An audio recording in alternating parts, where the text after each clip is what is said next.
Hi, I'm Charles Liddell, the Australia Chair, and welcome to another episode of Pacific Policy Pulse.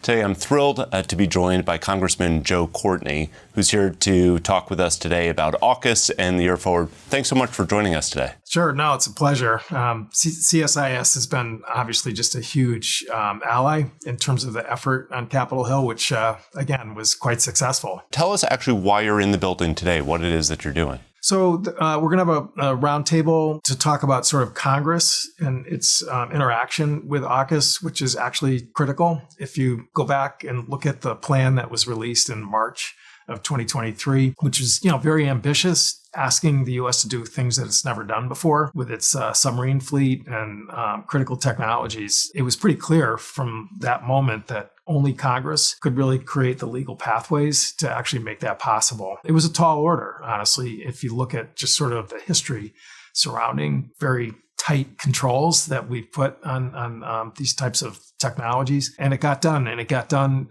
in a pretty tough Congress on a really strong bipartisan foundation that, I think defied all the conventional wisdom. Well, congratulations for the legislation.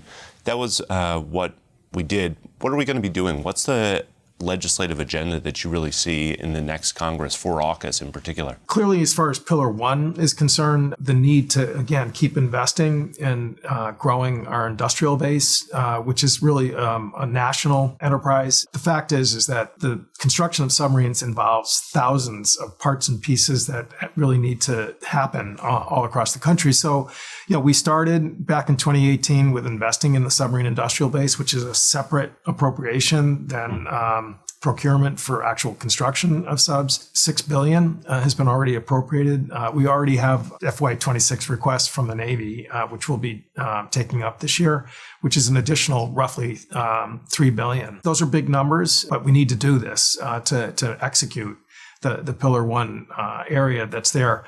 Again, as far as Pillar 2 is concerned, I think we did actually what we need at this moment in terms of just making that work, which is all those other, sort of high-end technologies that the three countries. And all the enabling legislation to allow the sharing. Which we did. There's still very high interest, both in the Foreign Affairs Committee and Armed Services to make sure that really actually happens. We've already seen one example with the sonar buoy program that the three countries are now operating together using AI. That is exactly what Pillar 2, was designed to enable. Amongst other things, I want to move away from submarines to what Congressman Courtney read over the vacation.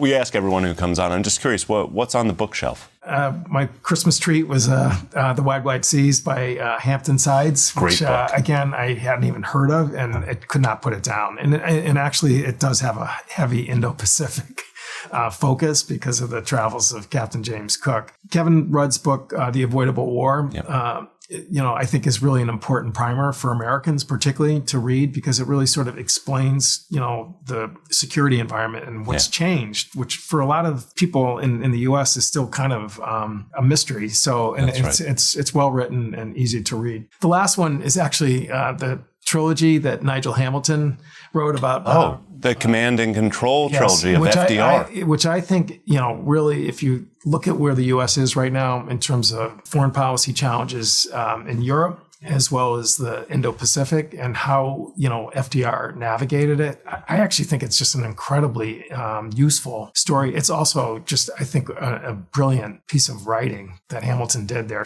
Terrific recommendations. Thanks so much for joining us today and for all the work you've done.